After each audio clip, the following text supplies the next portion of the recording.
Құрметті достар, кеш жарық. Мен бұл Excel программасында жұмыс істеу сабақтарын әрі қарай жалғастырудамын. Яғни бұл сабақ қайталау ретінде болсын сіздермен. Яғни сізде формула салуды қайталайық сіздермен бірге. Осындай сметалық нәрсе, осыны выполнение істеуіміз керек сіздермен бірге. Яғни мына объем өзгерткенде пропорция түрде өзгеру керек. Соны біз қалай істейміз? Яғни мына төртеуінің формуласы мына шықпай мына көбейткенде шығады. Яғни тең деген басамыз, әрқашан көрсетеміз ұяшықты, басамыз, enter басамыз. Тағы тең дейміз, ұяшықты көрсетеміз, көбейтуді белгісін саламыз. Сосын керек ұяшығымыз тағы бір көрсетеміз, enter басамыз. Тағы да тең дейміз, көрсетеміз ұяшығымызды, көбейту белгісін басамыз, намножка қасына келесін басамыз.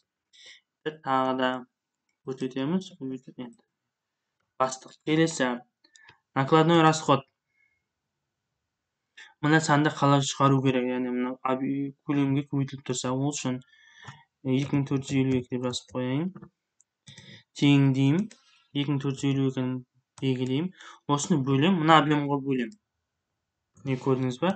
Объемға бөлемде тағы да копировать етемін өзін. Ставитқа барам да, значение қылам. Көрдіңіз ба? Тағы тең деймін, енді қайтып тең, мына объемды қайтып көрсетемін. Өте шығады, көрдіңіз ба? Сіз мысалы кезген есепте осы формула арқылы қолданылады. Яғни білмей жатсаңыз, қанша көбейту керек? 2452 тең дейсіз бірінші. Сосын оны жаңа көбейтіп тұрған саныңызға бөлесіз. Сол кезде саныңыз шығады 22 деп. Енді бұл сізде формула сала алмайсыз, сондықтан осыны сізде значение болу керек. Ставить значение. Копировать бір басасыз, ставить значение аласыз. Мен көрдіңіз. Тең деп барасыз да, мына объемы қайтып көбейтіп жібересіз. Өзіне қайтып көбейтіп көрдіңіз бе? Міне кетті. Енді мына сан бізде мына сан мен мына сан қосып 8% көбейткеннен шығады. Оны қалай жазамыз? Тең дейміз, жақша ашамыз, көрсетеміз, қосу екінші жақша көрсетеміз, жақшаны жабамыз.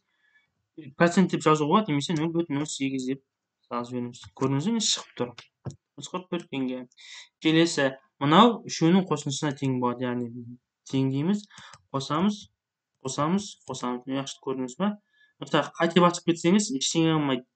Мына жерге барасыз да, ұяшығыңызды өшіріп тастайсыз да, қайтып мына қосып жібересіз. Көрдіңіз ба? Enter басып жібересіз. Енді сіз бәріне жеке-жеке қолданып отырмау үшін, сіз не істейсіз? Оңай жолы мына төртеуін белгілеп аласыз, копировать деген барасыз, и келесі ұяшыққа белгілеп аласыз. Төрт ұяшықты мен көріп тұрсаңыз, и вставить етесіз. Көрдіңіз ба? Копировать етіп аласыз өзіңізге. Екі ақсаны вставить етесіз. Тағы төртеуін белгілеп аласыз. Вставить етесіз. Көрдіңіз ба? Сол кезде сіз любой объемыңыз қойғаныңызда, міне автоматик өзгеріп отырады. Саныңызға қарай. Ол формула дұрыс емес қалай істегенін білуіңіз үшін, мына санды өлшеп тастайсыз. Сол кезде сізде 0 шығу керек, көрдіңіз ба? Міне. Егер 0 шықпай сан шығатын болса, кейбір ұяшыққа формула қоюды ұмытып кеткенсіз. Яғни мына басам, көрдіңіз ба? Міне. Мысалға қараңыз, 50.460. Бастым, ал енді қоям, өлшеп тастайым. Көрдіңіз ба? Мына формула сізге қойылмаған. Тағы да бір қайталайым формуланы. Тең дейсіз, мынаны шығаруындай шығару үшін бұл санды мына объемның өзіне бөлесіз. Тағы копировать етіп аласыз, ставить значение. Тең дейсіз, қайтып мына объемы қайтып көбейтесіз. Міне көрдіңіз ба? Өзі автоматически өсіп көбейтіліп отырады. Бүкіл бәрі осы жобамен істелген. Енді сіз мынаны біз көбейте алмайсыз, сондықтан бірақ та сіз мына санды көбейте аласыз. Копировать етіп аласыз. Бір рет басасыз, енді келесі ұяшық көрсету үшін бассаңыз, бұл кетіп қалады. Яғни келесі дәл осындай ұяшықты алу үшін Ctrl басып тұрасыз. Көрдіңіз ба? Ctrl басып. Өзіңіз керегі, қанша керегін белгілей бересіз. Осы ұяшықтарға қолданылады. Көрдіңіз ба? Егер қате кетіп қалса, Ctrl қайтып басасыз.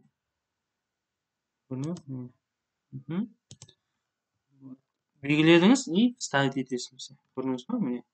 Тағы да мысалы мынаны копировать етесіз. Бір рет басасыз, Ctrl ештеңе баспайсыз, бір ұяшығыңызды көрсетесіз. Енді барып екіншісін көрсету үшін Ctrl басасыз. Раз, два, көрдіңіз ба? И вставить етесіз. Sizге автоматический формула қойылып отыр. Көрдіңіз ба? Автоматический формула қойылып отыр. Енді сметный расчет, яғни бізде мына сан мына листеден шыққан сан. Яғни оны қалай көрсетеміз? Міне санды, міне көрдіңіз ба?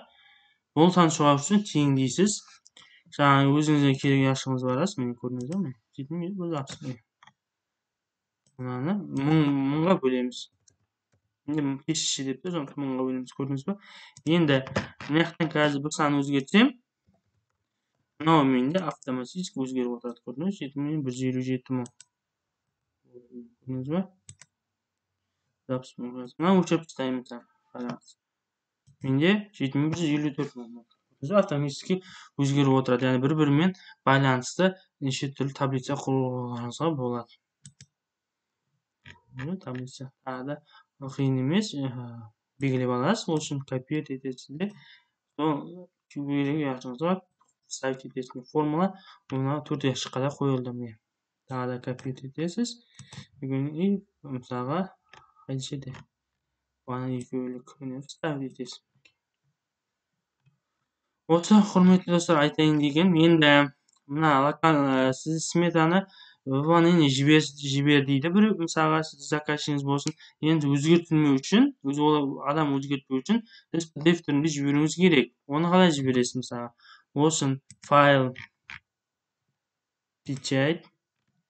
Қазір бірінші болсын, бірінші разметка страниц альбомный бәрін бүйтіп келтіріп аласыз. Яғни мен көрдіңіз ба, разметка страниц ориентация альбомная. Мен масштабпен азайтып отырсыз. Көрдіңіз ба? Мына сіздікі мына жерге келу керек. Міне көрдіңіз ба? И бәрін бүйтіп белгілеп аласыз. Мен бәрін белгілеп алдыңыз, мен көрдіңіз ба? Бәрін белгілеп алдық. Енді барып файл печать. Мына принтер таңдамайсыз. Microsoft print to PDF деп таңдайсыз. Көрдіңіз ба? Оның бет. И барасыз, печатьқа барасыз, жібересіз. И қай жерге шықты, мен көрдіңіз ба? Қай жерге сақталу керек, соны көрсетесіз. Рабочий столда, мысалы, бегір папкамен рабочий столға сақтаймын. Яғни выполнение.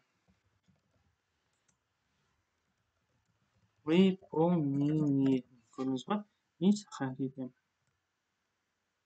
Болды. Менің жаңағы Excel'де емес, менде PDF-те сақталды.